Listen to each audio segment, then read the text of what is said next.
fog. It hides the northern Pacific coast of Canada for most of the year.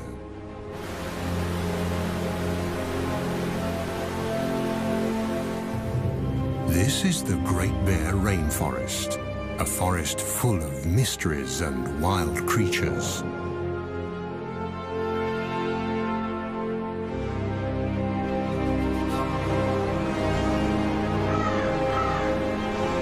And it's one of those wild creatures, the rarest of them all, that we are looking for. Mochkmore, the spirit bear.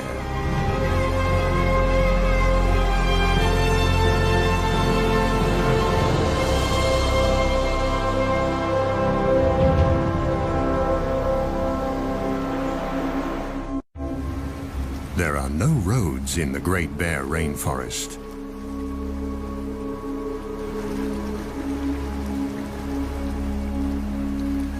This labyrinth of islands is best accessible by boat. These people, scientists, have to approach this rugged coastline from the water to reach the unique temperate rainforest and discover the secrets it holds.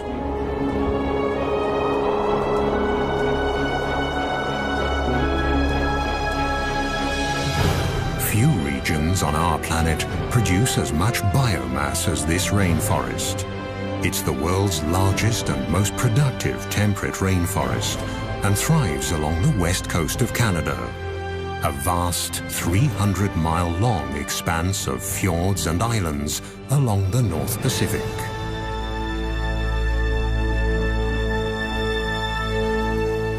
Since time immemorial, these islands and forests have been home to Tsimshian nations of the Gitga'at community. The Gitga'at believe that they are one with the land, the forests, and the ocean.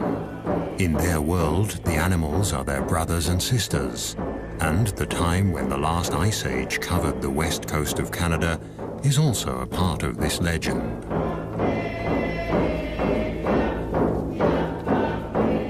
Raven, the creator, wanted to leave a memento of the ice age, and so he decided that every 10th bear should have white fur.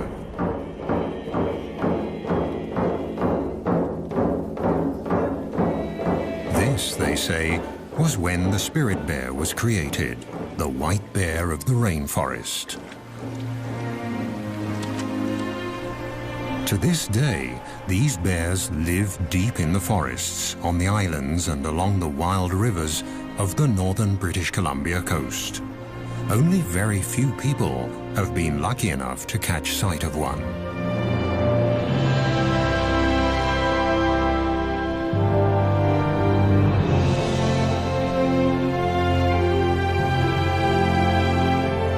Like a gigantic wall of granite, the coast mountains block the clouds that roll in from the Pacific Ocean, causing them to rise up and drop their moisture.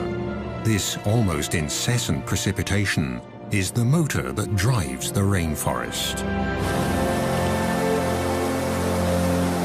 A motor that never stops and never falls silent.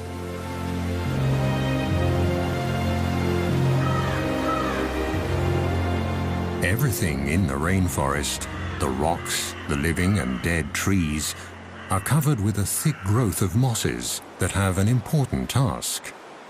They hold the moisture in. In this way, they keep the forest humid and cool and stabilize living conditions for all animals. In the temperate rainforests of the north, biomass doesn't decay as quickly as in tropical rainforests. The destructive organisms here are slow and need a lot more time to do their work. Yet this rainforest is more productive than those in the tropics.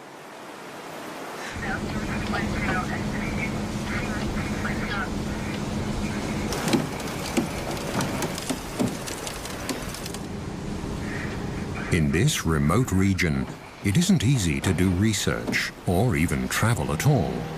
Very few smaller boats venture this far north along the wild, rainy coast.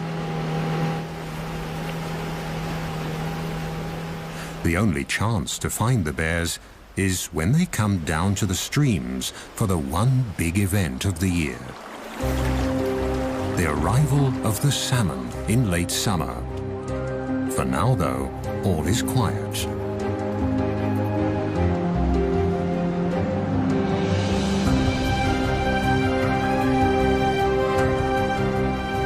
Is this the quiet before the storm?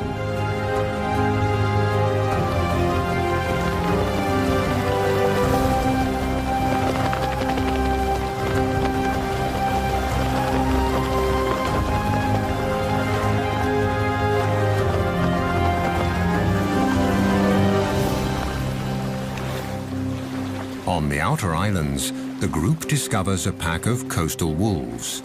These rather small wolves are a genetically distinct subspecies of the grey wolves that live further inland. They've been isolated here on the islands since the last ice age, and one aspect of their behavior is unique.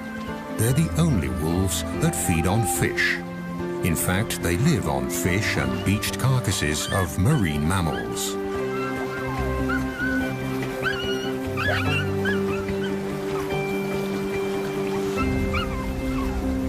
Food that also attracts other hungry visitors.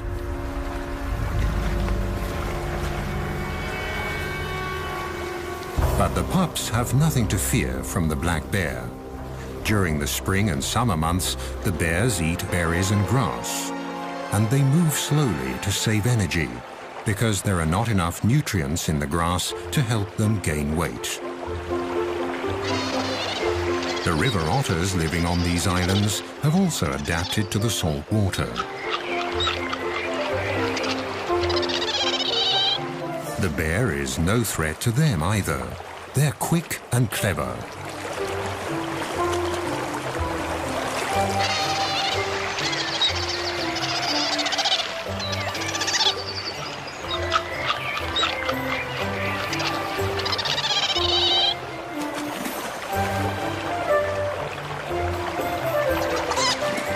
The intertidal zone is their buffet.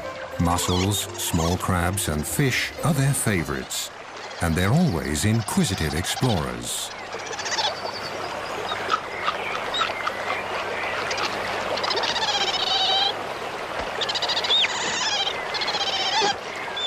The ravens, the heralds of the rainforest, announce a visitor.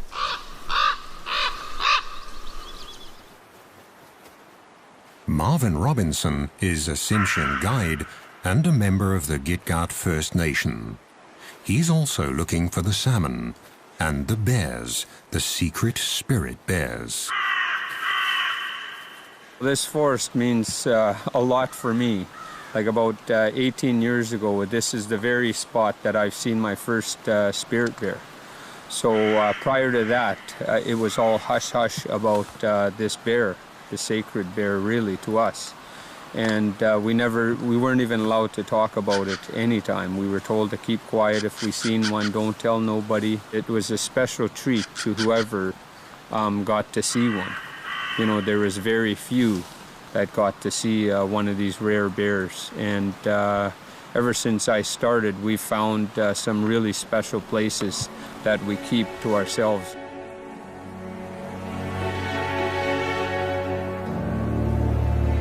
And indeed, the places here are special.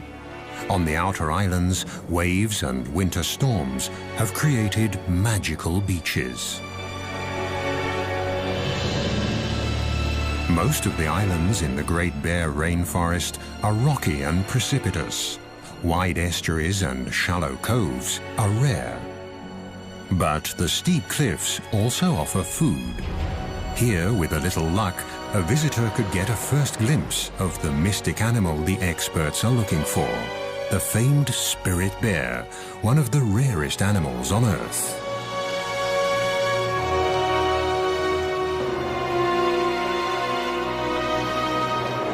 The bear's prey is glued to the rocks in the intertidal zone. Barnacles grow in the cold waters of the North Pacific, and at high tide, when they're covered with water, they look almost like animals from another world.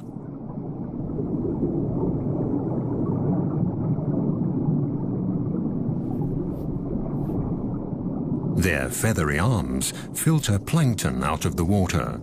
It's hard to believe that these little creatures are related to crabs.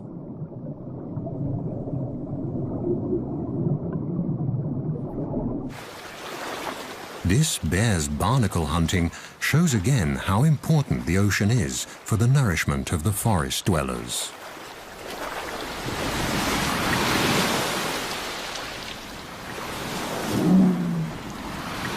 And there's enough nutrition to feed even the largest animals that roam the waters, the whales.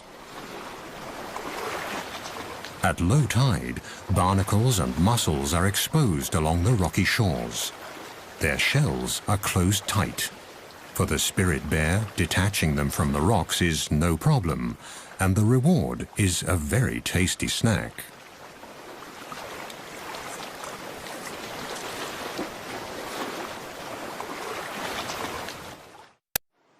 Some of the oldest and largest trees in Canada grow here. The giant Sitka spruce, the ancient yellow and red cedars, and the hemlock, trees that need the cool, the fog, and the rain. They are the foundation of the temperate rainforest.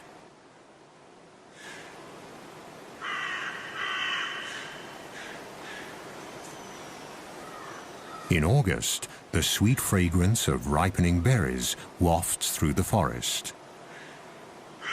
Bright red huckleberries, elderberries, salal and blueberries, and many others grow in abundance.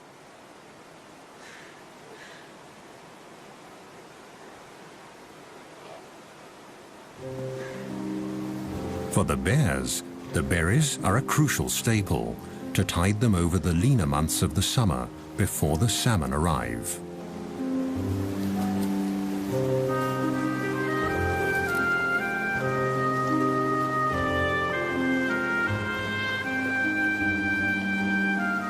The spirit or Kermode bears are not albinos, but white black bears, a mutation that probably dates back to the last ice age.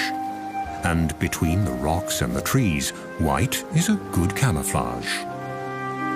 The bear's sweet tooth also helps the bushes to spread. They pass up to 400,000 seeds per day in their droppings. Thus, the plants colonize new territory.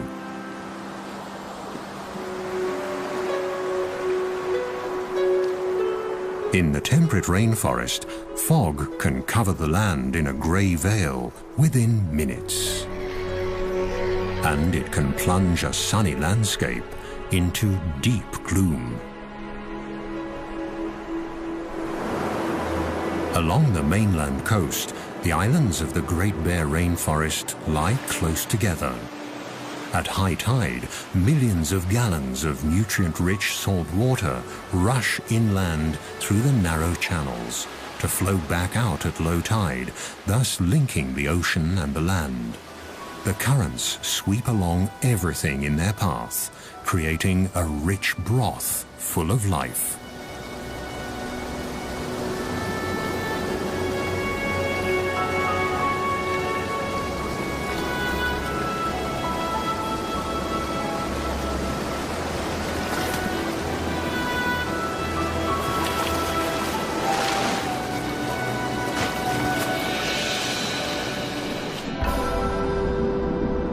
In August, huge schools of young fish migrate into the waters between the islands. Close behind the fish are the humpback whales. They throw nets of air bubbles to trap their prey.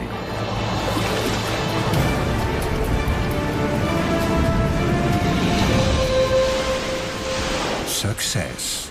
Thousands of fish are caught in their gigantic mouths. Their balleens filter krill and fish out of the water. Again and again, the whales will feed for days. But Mother Nature is prepared and sends a constant stream of fish north along the coast and into the archipelago of the Great Bear Rainforest. They all get their share, large and small, young and old. This is the land of milk and honey, the Galapagos of the north. The productive zone extends far below the water. The species here are not as numerous and varied as in a tropical coral reef, but the vibrant colors and the sheer size of the underwater organisms can easily measure up to the tropics. Deeper down, among colorful mollusks and cold water corals, the ocean harbors another secret of this region, a life form from the age of the dinosaurs, a glass sponge. The intricate and beautiful structures of this 300-million-year-old organism are made of glass and very fragile.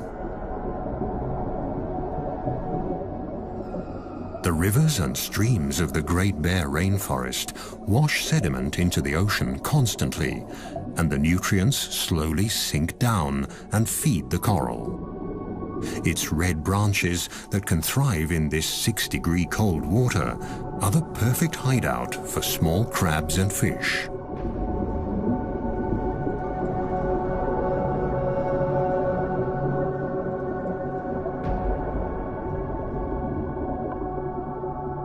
The silica from the rocks provides the building material for the sponges. With a little help in the form of sand and water, they can make glass. There are even whole glass reefs on the continental shelf, about 600 to 1,000 feet below the surface.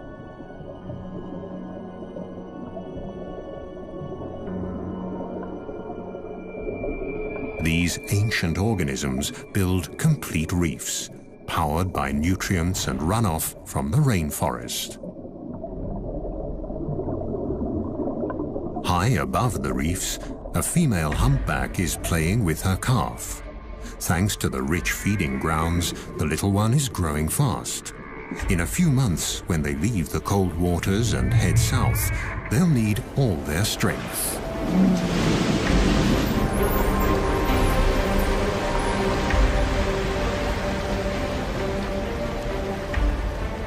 The mother breaches, a behavior that can be seen quite often here. Nevertheless, it's a spectacular show.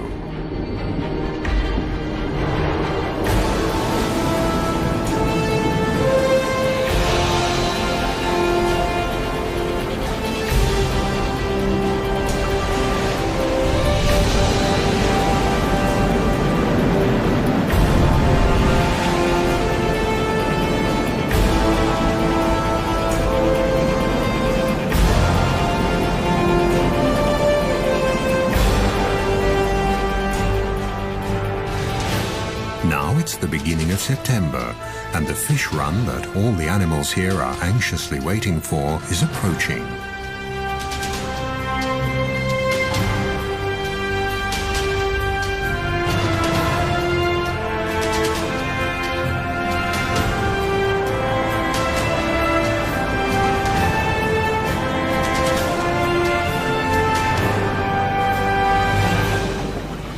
The group steers the boat west to the edge of the open ocean, where a colony of sea lions await the fish on windswept islands at a safe distance from bears and other predators.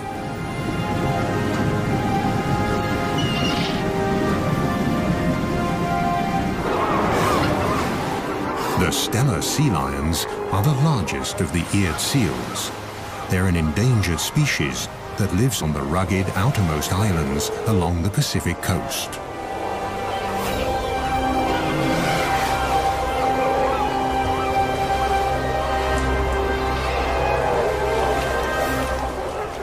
The strong, territorial males can grow to a length of more than 10 feet and weigh up to 2,500 pounds. Each of them has a dozen or more of the much smaller females in its part of the colony.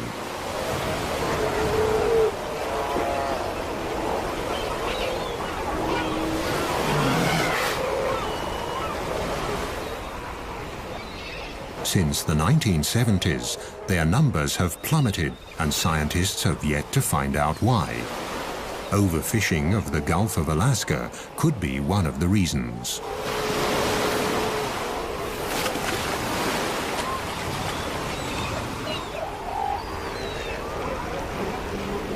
weather turns.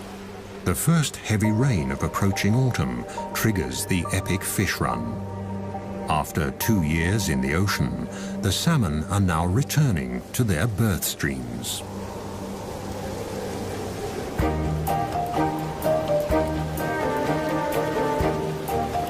Are the fish here yet? A mother bear and her 2 white cubs patrol the shores of Princess Royal Island. Here, 1 in 10 black bears is white. The white fur color is passed on through a double recessive gene. White cubs will only be born if both parents carry that gene. And bears with black fur can also carry the spirit bear gene.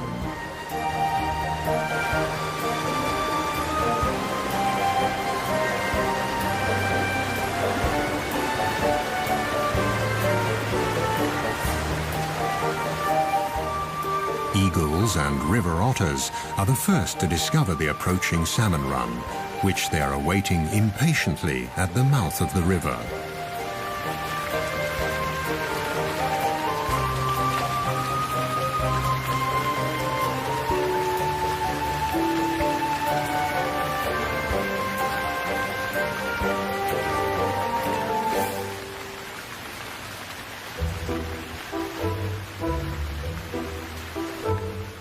Further upriver, a black bear mother checks the water level. It's still too low for the salmon to come. This little bear will see the salmon run for the first time in his life.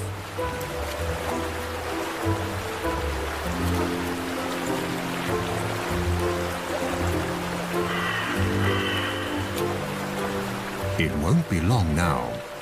It's early September, and the time has finally come for the big feast.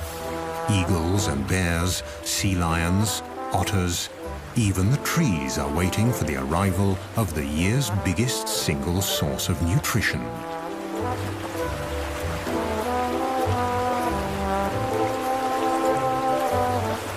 And the big feast will also complete the yearly cycle. Shortly afterwards, the bears will start looking for winter dens.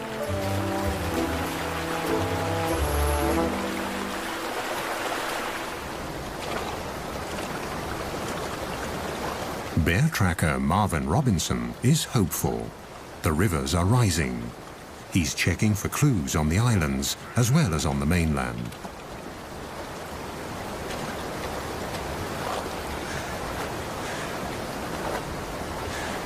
Across the channel from Princess Royal Island, a grizzly mother and her 2-year-old are also checking the waters. Grizzly bears live on the mainland, leaving the islands to the black bears.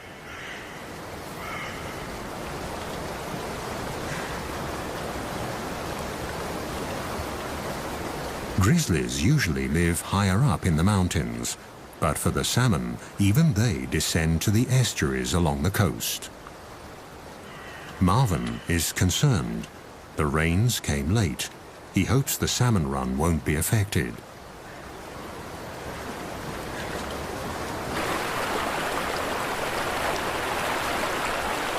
Now, at last, the water levels are rising.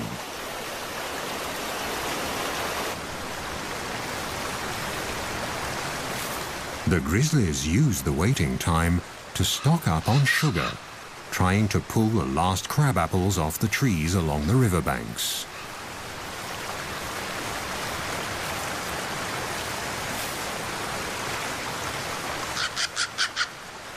For the mother bear and her young, this will be their last winter together.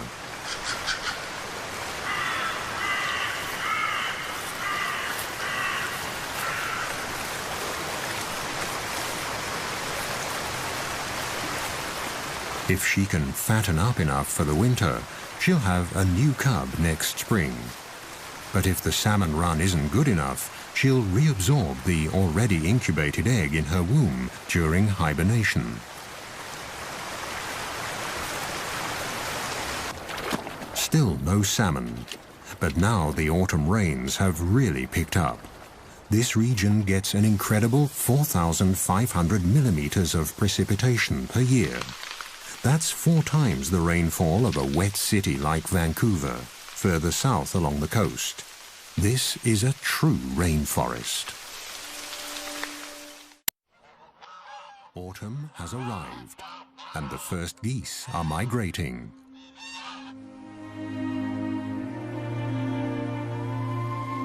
Finally, the water level in the rivers is high enough for the salmon to migrate too.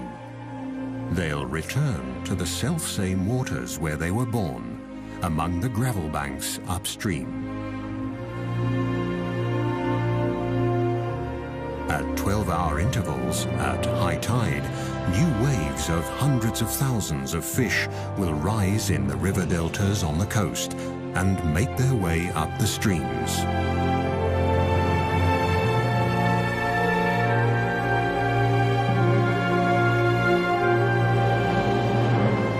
The clear waters of the wild streams along the northern coast of British Columbia are the habitat the salmon need to reproduce. In this fish run, humpback and silver salmon are returning, swimming up the rivers until they taste their birth waters.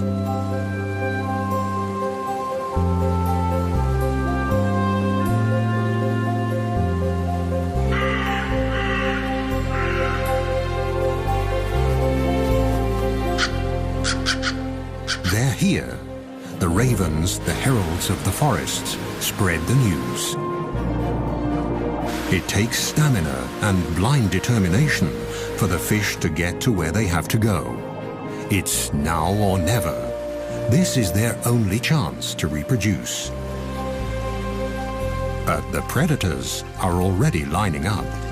From the seagulls to the otters, they all want their share. For the animals of the Great Bear Rainforest, the waiting is finally over. Now it's time for fish and caviar.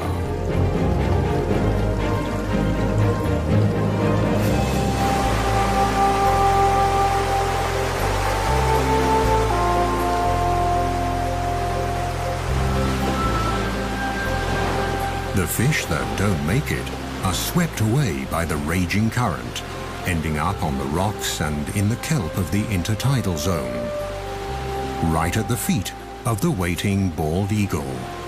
Its sharp beak is perfect for tearing up fish.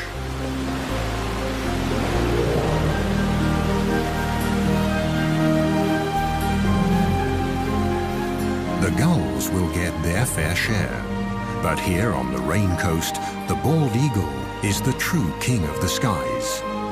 On the verge of extinction only a few decades ago, these magnificent birds have made an amazing comeback.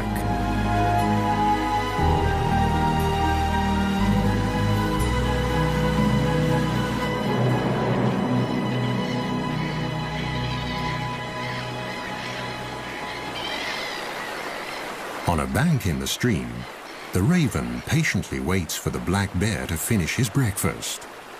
Without the bear, he wouldn't be able to get to the food. The skin of the fish is simply too thick.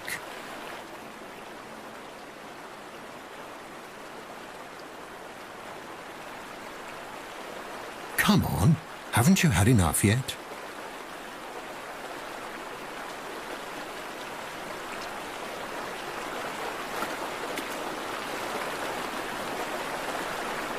One salmon that never fulfilled his reproductive destiny. He died on the home straight. The coastal wolves are also joining in the feast. The estuaries are now full of fish.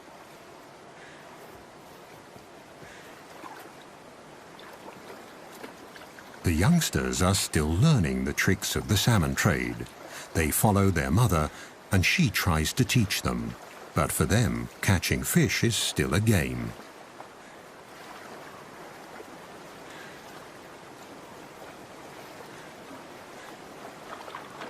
In the shallow tide pools, it's easy to see and grab the salmon, which are tired, in fact almost exhausted from their long journey.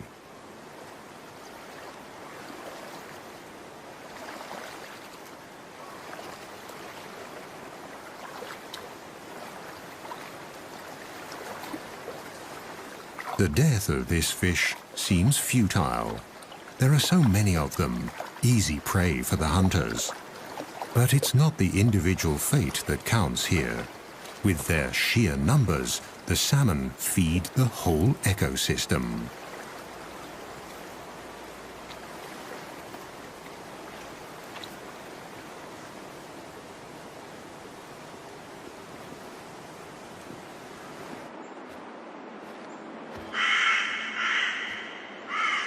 Further back in the forest, Marvin often finds leftovers.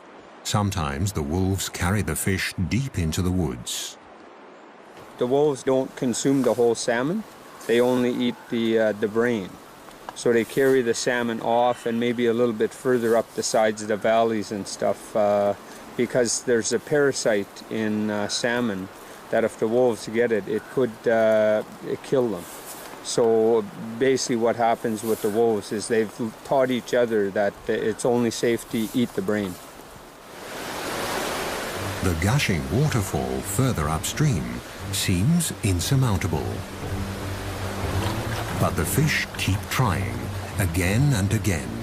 For them, it's quite literally do or die. And for the strongest, stamina eventually pays off.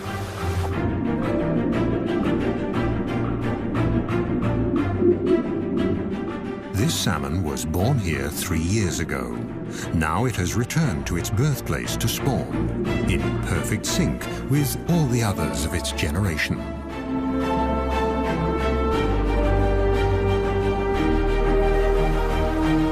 In the first few months after hatching, the fry will stay in their birth streams. Then, during the following summer, they'll drift downriver towards the sea, where they'll feed and mature. They'll stay in the Pacific Ocean for 2 years. Then they'll return to the Great Bear Rainforest to spawn and die.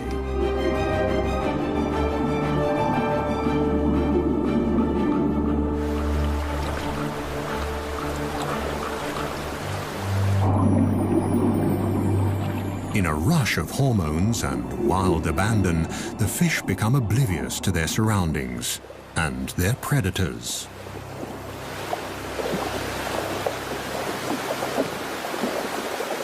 But even now, on their deathbeds, the males fight each other, hooking their deformed jaws together, expending their last ounce of energy for a better position to pass on their genes. The unique cycle of life in the temperate rainforest will be completed once again, as it has been every year since time immemorial. The gulls and all the other animals of the coast are the lucky beneficiaries.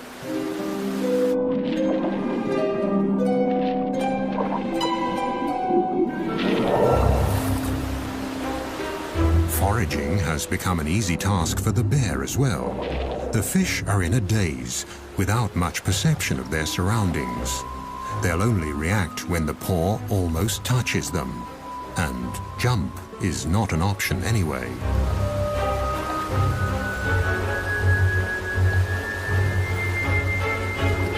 The fish look battered. The journey has taken its toll. Now the bears can afford to pick and choose. This spirit bear even leaves a half-dead male salmon, discolored by fungi that have developed on its return to fresh water. The females that are still carrying their eggs taste much better.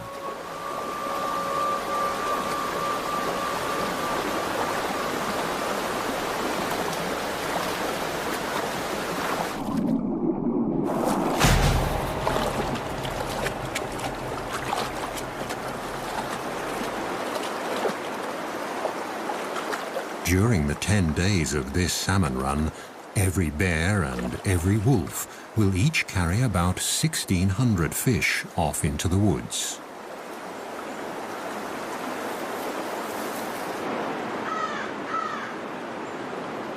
But it still isn't easy to find the spirit bears.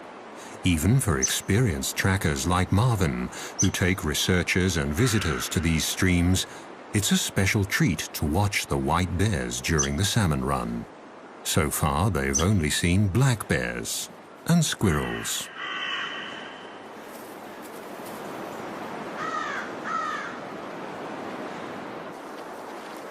But they can watch various other animals and their behavior during the run. A black mother and her cubs feeding, for example.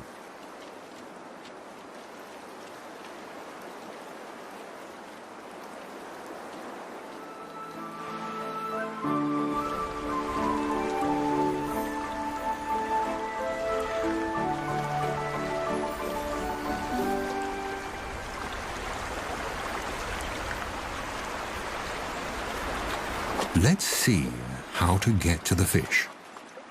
In the crystal clear water, they're easy to see, and they seem tired enough, so they should be easy prey.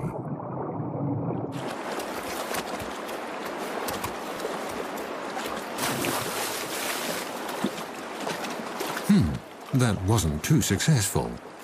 The cub might need to practice a bit to become an expert in salmon hunting. Marvin, the tracker, has been walking the creeks for days now. Then, suddenly, there it is, Mochkmo, the prodigious spirit bear, one of the rarest animals on Earth, and one of Mother Nature's miracles, right in front of his eyes.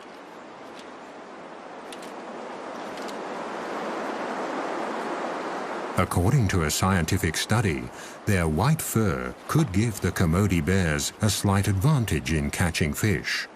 To a salmon, the fur might look similar to a white cloud. A black shape would be more threatening. Marvin prefers to believe the legends, that the fur is a memento of the Ice Age. And the cloud hypothesis isn't proven anyway.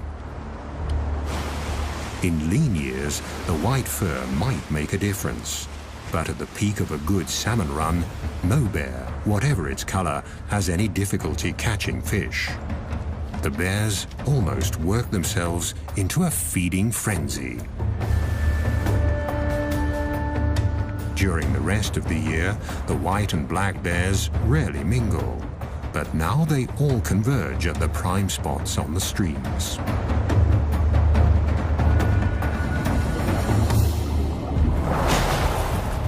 Overall, the black bears seem more aggressive and wilder than their white cousins.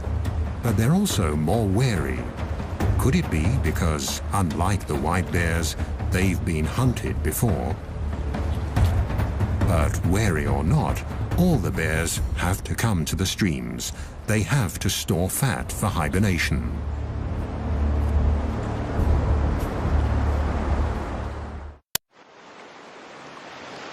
There has been enough fish here for man and beast for thousands of years. For the Great Bear Rainforest, it's a matter of survival.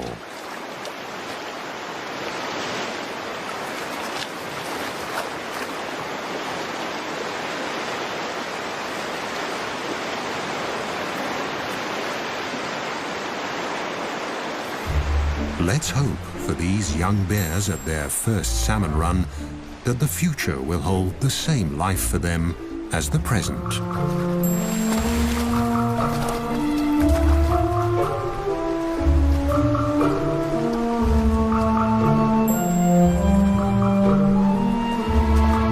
According to native law, the black bears discriminate against their white siblings. When they meet, it's usually the white bear that backs off, even if it's larger.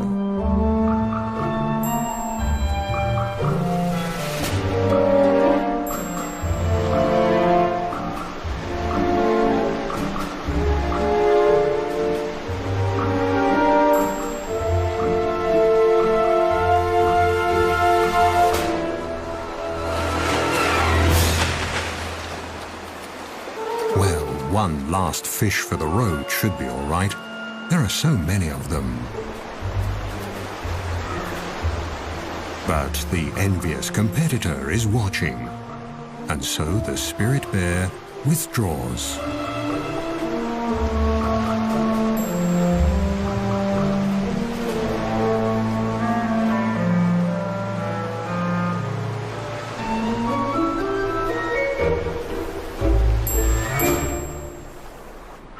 The bears often prefer to eat their fish in the quiet of the forest.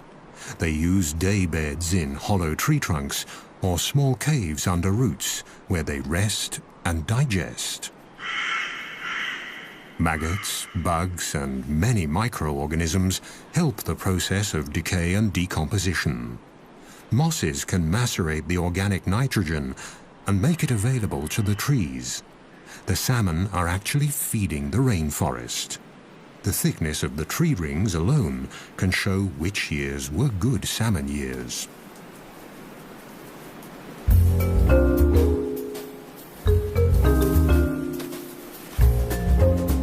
Just a few weeks later, autumn sets in. The salmon run is over, but the forest and its animals have gathered crucial reserves and strength for the winter. Now it's time for some of the smaller ones to stash away seeds and other winter provisions.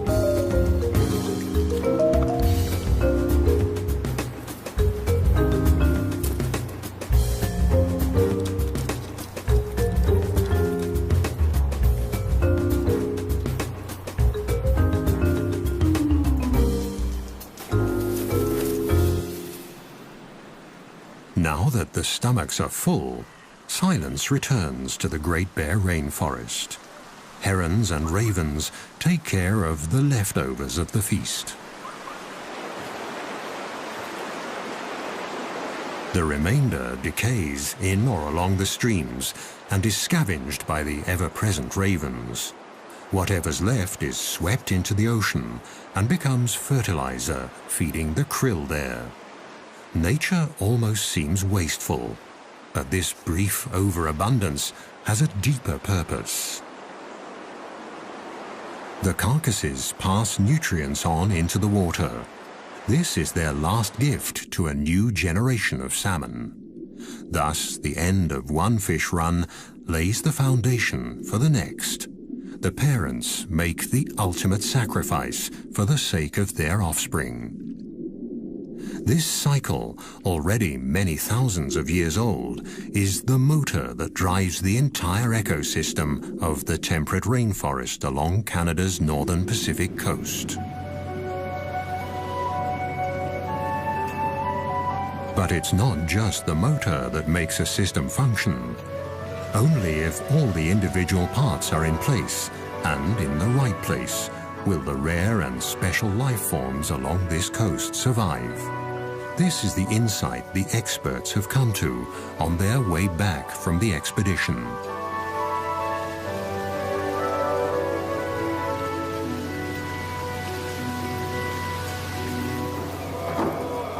It's a lesson the people of the rainforest learned a long time ago. Their songs and icons tell of all the creatures of the forest and the ocean. But the spirit bear is the one special animal, the iconic species, that symbolizes the spirit of the rainforest.